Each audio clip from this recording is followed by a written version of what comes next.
કેમ છો? મજામાં? સુવાક્યોની દુનિયામાં, સુવિચારોની દુનિયામાં આપનું સ્વાગત છે.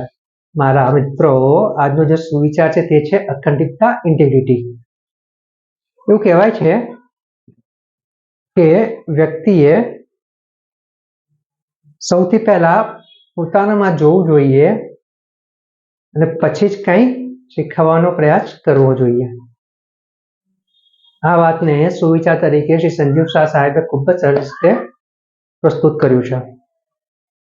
એમના મતે અખંડિતતા માટે એવું લખાયું છે કે વ્યક્તિ જેવું જીવે છે તેવું જ શીખવે છે. વાત ખૂબ ઊંડી છે, ખૂબ સમજવા જેવી છે અને ખૂબ મહત્વની છે. અહીંયા વાત અખંડિતતાની છે, ઇન્ટિગ્રિટીની છે. એવું કહેવામાં આવે છે, એવું કહેવાય છે કે વ્યક્તિ જ્યારે પોતે અંદર જે છે તે જ જો બહાર દેખાડે છે તો તે વ્યક્તિ ખૂબ જ સફળ થાય છે. પરંતુ જ્યારે વ્યક્તિ અંદર કંઈક હોય અને બહાર ખાલી દેખાડો કરે,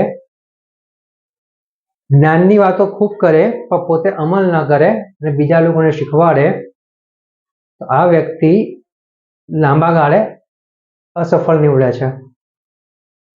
મારા મિત્રો, આપણે જો આ દુનિયાના જે 5% સફળ વ્યક્તિઓ છે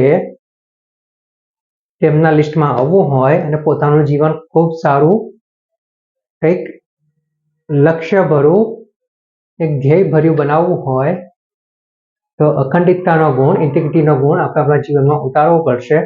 આપણે કોઈને કંઈ પણ સલાહ આપતા પહેલા, કંઈ પણ જ્ઞાન આપતા પહેલા સૌથી પહેલા પોતાનામાં ઉતારવું પડશે, તેની પર કામ કરવું પડશે અને પછી જ આપણે કોઈને તેના વિશે કંઈ કહી શકીશું.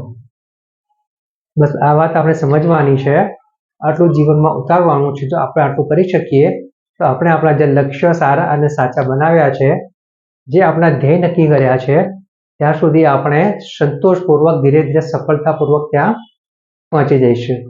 બસ ધીરજથી કામ લેવાનું છે, ઇન્ટિગ્રિટી રાખવાની છે અને આગળ વધવાનું છે. Thank you.